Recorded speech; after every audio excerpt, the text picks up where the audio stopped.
Sila ang MSMA, mas pinalakas, maganda ang dalang katotohanan. Totoo para sa bayan, Marcos Social Media Alliance. Sila ang MSMA, walang inuurungan kahit pa na sino. Lalo meron kang maling tinatago, katotohanan ang kailangan nila dito. Kung ayaw mong patamaan ka ng grupo, sila ang MSMA, totoo at walang tinatago. Lahat isisiwalat, lalo pag mali ang pinapakita mo sa tao. Loyalista, katapatan para sa bayan, katotohanan ang kailangan. Sila ang grupong may paninindigan, totoong pagtulong, yan ang gusto nilang ipakita. Katotohanan ang gustong ibalita, maayos at walang imbento. Di tulad ng iba, mga puro lang kwento. Dala ang katotohanan, ayaw sa mali, galit sila sa manloloko. Yan ang MSMA, sila ang MSMA, mas pinalakas, maganda ang dalang katotohanan. Totoo para sa bayan, Marcos Social Media Alliance. Sila ang MSMA, dala ang katotohanan, ayaw sa mali, galit sila sa manloloko. Yan ang MSMA, sila ang MSMA, mas pinalakas, maganda ang dalang katotohanan. Totoo para sa bayan, Marcos Social Media Alliance. Sila ang MSMA, ito ang samahan ng mga kaloyal. Matibay ang pundasyon parang bakal, Marcos Social Media Alliance. Walang makakatakas na mali sa bayan. Tulong-tulong, samahan na maganda ang isusulong. Yan ang MSMA, di uurong, basta nasa tama ay susulong. Lagi merong sagot, kada merong mali, mga balutot na sistema ay magagapi. Sila ay tunay sa tunay, totoo sa totoo, samahang mas lalong tumibay. Stronger and better, yan ang samahan, pinahawakan nila. Marcos Social Media Alliance, MSMA, dala ang katotohanan, ayaw sa mali, galit sila sa manloloko. Yan ang MSMA, sila ang MSMA, mas pinalakas, maganda ang dalang katotohanan. Totoo para sa bayan, Marcos Social Media Alliance. Sila ang MSMA, katotohanan, ayaw sa mali, galit sila sa manloloko. Yan ang MSMA, sila ang MSMA, mas pinalakas, maganda ang dalang katotohanan. Totoo para sa bayan, Marcos Social Media Alliance. Sila ang MSMA.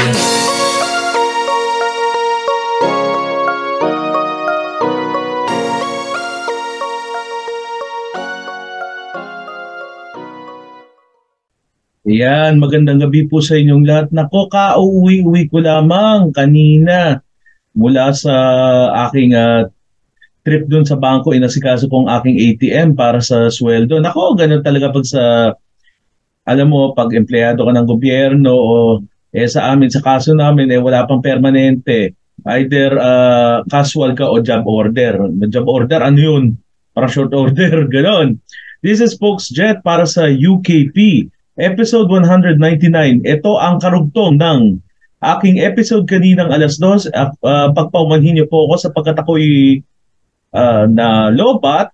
Nako, SOS pa. So, I had to cut it short pero this time hindi kayo mabibitin. And siya nga pala, shout out po sa ating mga bagong members, sina Ate Joey S. at Ate Qualas Dimols, na si Ate Joey S. ay nanood kaninang hapon. Si Ate Qualas Dimols ay team replay. It doesn't make any difference. Mahal na mahal ko kayo. And hello also sa mga nanood, sina Kuya Banat Boy, Ate Carclea, si Ate Ferrero Rocher, si Kaloyal Kira Yamato na nag-share ng mga link. Thank you so much. Sa link ng mga kuya ko. And also si Ate, sino ba to? Si nanood kanina, si Ate Jean Joggers na team replay, at saka si Nanay Marie Gutierrez nanood, at saka si, diba itong mga kaibigan natin na nanood kanina, si sina ate at kuya na mga kasama natin kanina at syempre tandaan po natin na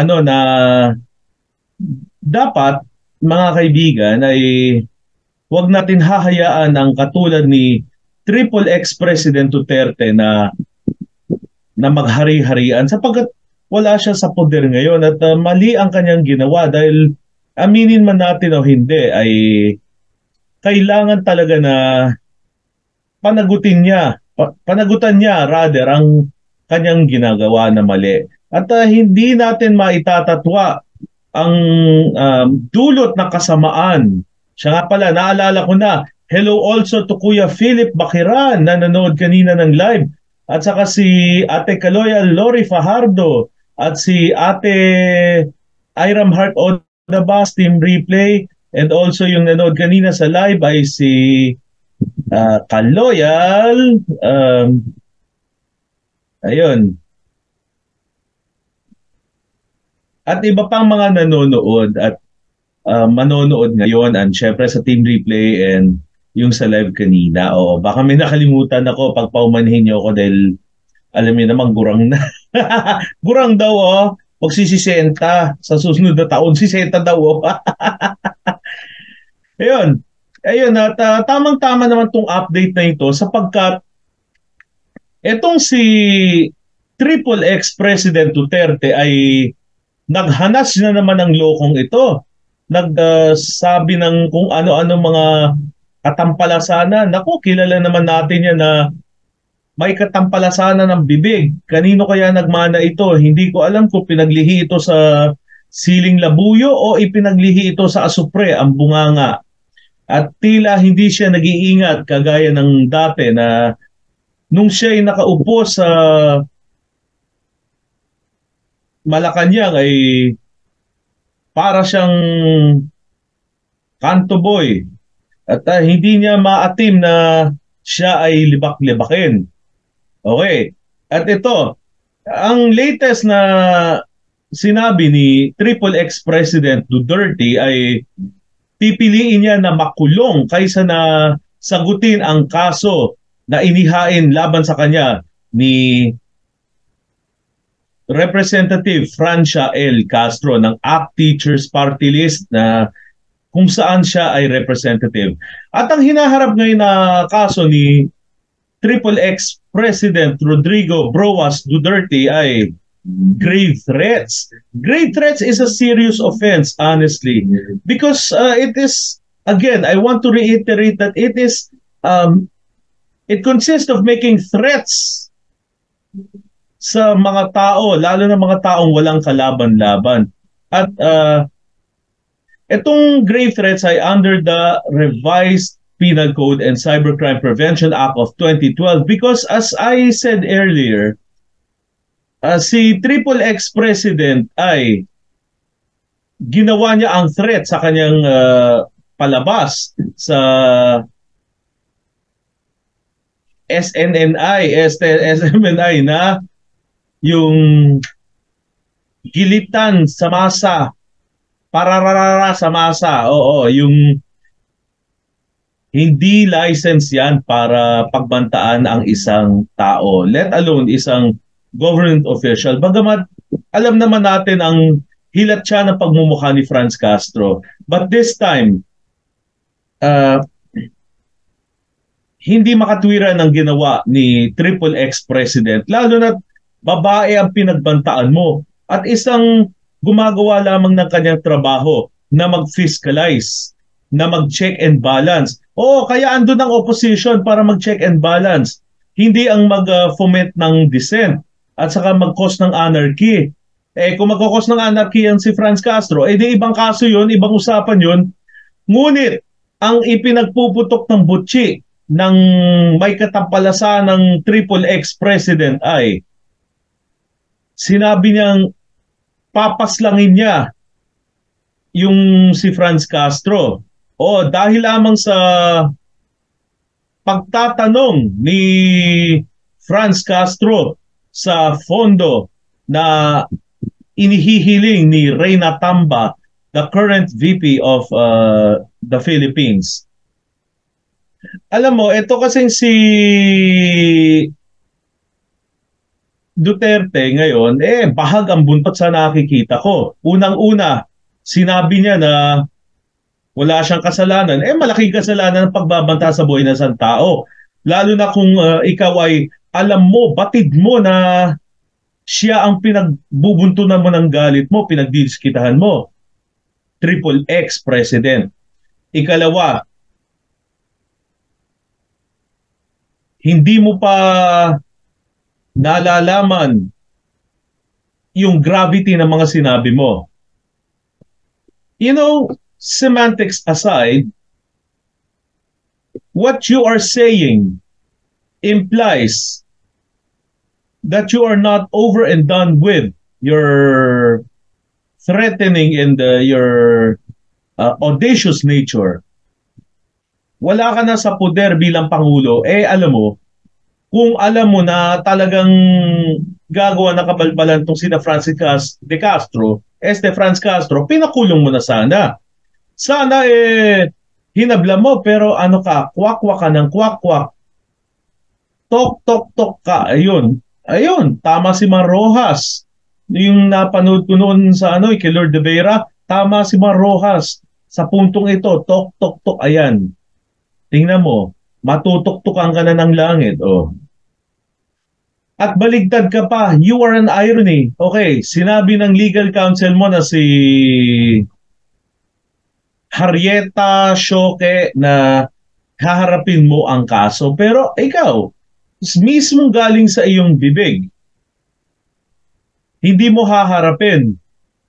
Okay, bakit hindi magpapakita itong si Duterte, si Triple X President?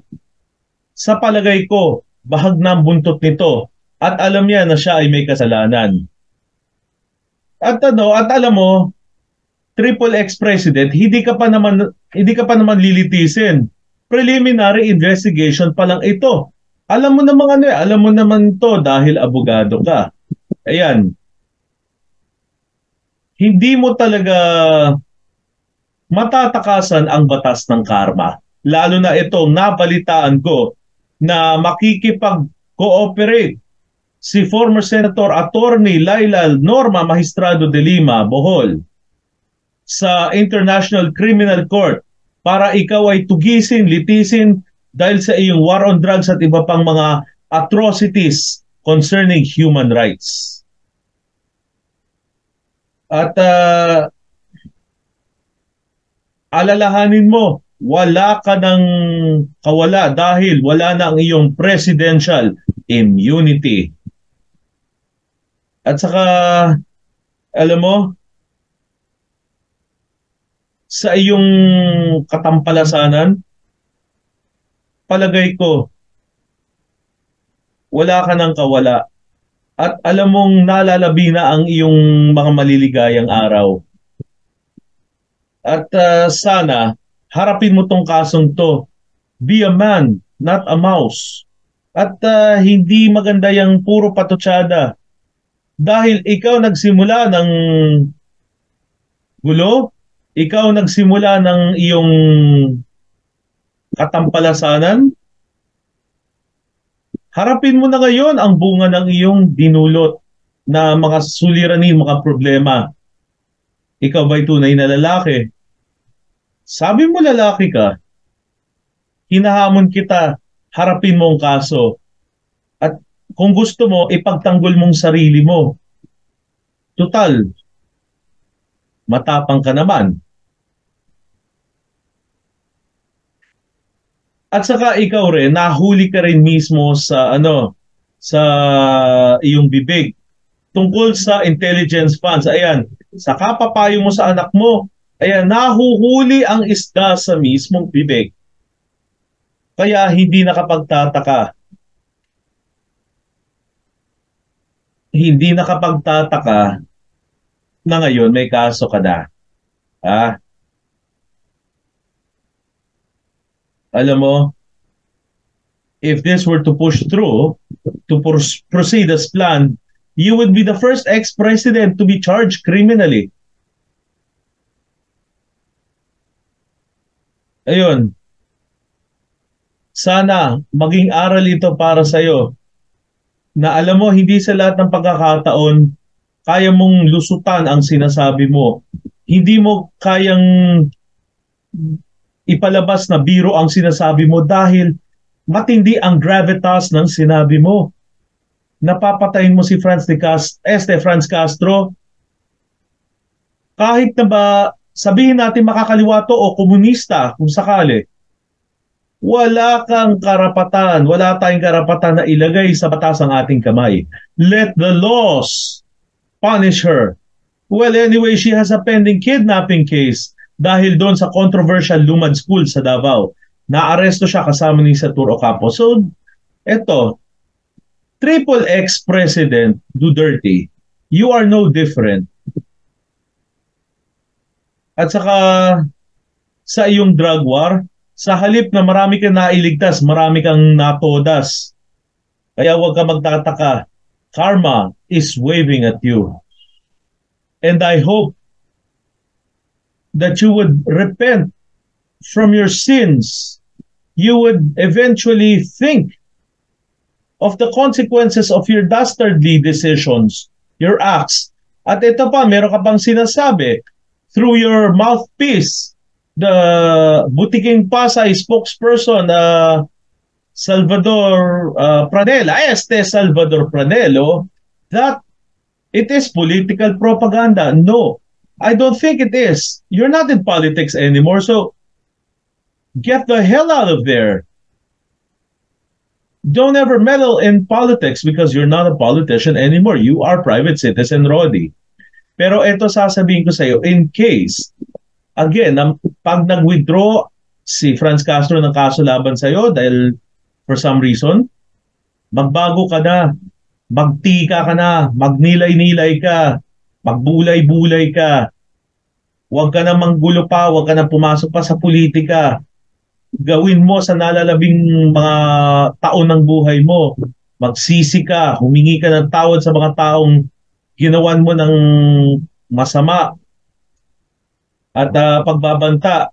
At saka mag-charity work ka, gusto mo. Tapos, enjoy mo yung retirement mo. Pero ngayon, dahil ikaw ay napaka madiwara mong dalahira, pagdusahan mo, lalaki ka naman, di ba? Lalaki ka naman, kaya you have to have the jingle bells, or rather, you have to have the balls to face the charges. Okay. Alam mo, ikaw din, Attorney Panelo, sabihin, you communists, I would like to kill. Sinasabi mo, it's not a crime. It's a crime. Because you're endangering the life of Franz Castro. Ha? Well, kaya hindi ka nanalo sa pagka-senador o dahil sa liwa ang utak mo, ang mga katwiran mo'y mga baligtad, kaya tumigil ka na, ha? O yun. Kaya paghandaan mo ng kaso mo, ha? XXX President. At sa susunod na lalabas ka sa telebisyon,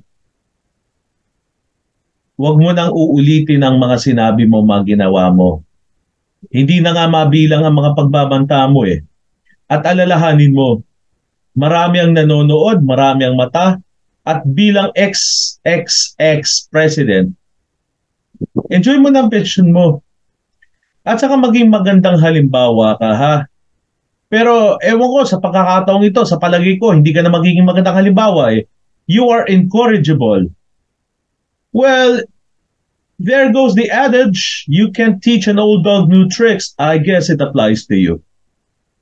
So mga kababayan, itong ating pre-recorded na episode, ang karugtong ng episode kanina, sana'y magsilbing aral para sa atin na kapag tayo ay nagagalit, huwag tayong magbabanggit ng ikasisira ng kapwa dahil tayo rin ang masisira sa bandang huli.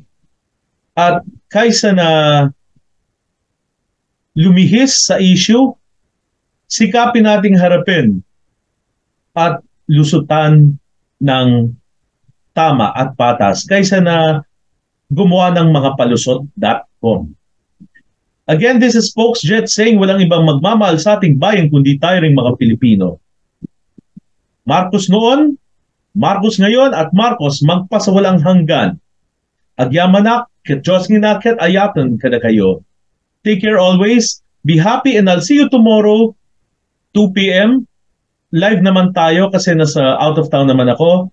Live ako para sa The Ilocano Educator Show. At ang ating episode, gaya ng aking ipinangako, ay tungkol sa pagprotekta sa ating mga journalist at pagpapanatili ng integridad ng mamamahayag at pagtatanggol sa kanilang buhay at karapatan.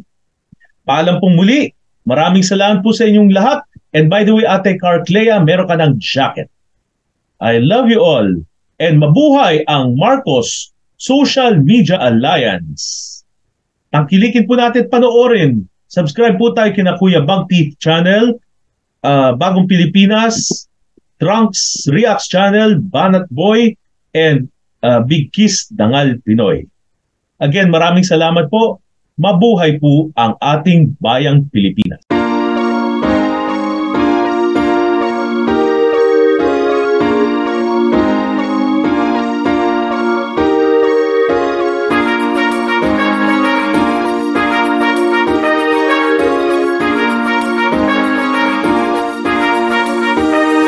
Bato sa langit ang tamaan, huwag magalit. Katotohanan lang ang balitang ginagamit. Spokesjet Channel, Marcos Social Media Alliance. Di pwedeng tago sa bayan ang katotohanan. Katotohanan para sa bayan. Spokesjet Channel, puro at tapat at katotohanan lang para sa bayan ay makakabuti yan. Walang bias at maling gawain, walang buhaya, lahat makakakain. Sino ba ang tunay na merong puso? Siya dapat umupo, siya ang dapat mamuno. Lahat katotohanan dito, hindi man luloko, tapat sa Pilipino. Loyalista dapat yan para sa namumuno ang katotohanan. Bawal dito ang kamalian, kung sinong bias ay tututukan. Marcos Social Media Alliance, yan ang totoo sa bayan. Nagmamahal sa Pilipinas, dala ang katotohanan. Bato sa langit ang tamaan, huwag magalit. Katotohanan lang ang balitang ginagamit. Spokesjet Channel, Marcos Social Media Alliance. Di pwedeng tago sa bayan ang katotohanan. Katotohanan para sa bayan. Spokesjet Channel, sa langit ang tamaan, huwag magalit. Katotohanan lang ang balitang ginagamit. Spokesjet Channel, Marcos Social Media Alliance. Di pwedeng tago sa bayan ang katotohanan. Katotohanan para sa bayan. Spokesjet Channel, walang kinatatakutan, basta balita para sa bayan. Di magpapahuli, di magpaparaya, at di maniniwala sa haka-haka. Sa mga haka-haka, subukan mo lang, ikay mapapalaban. Walang atrasan sa balitaktakan, basta nasa tama para sa bayan. Dito hihinto, magbigay impormasyon para sa Pilipino. Walang sinisino, lahat ay totoo.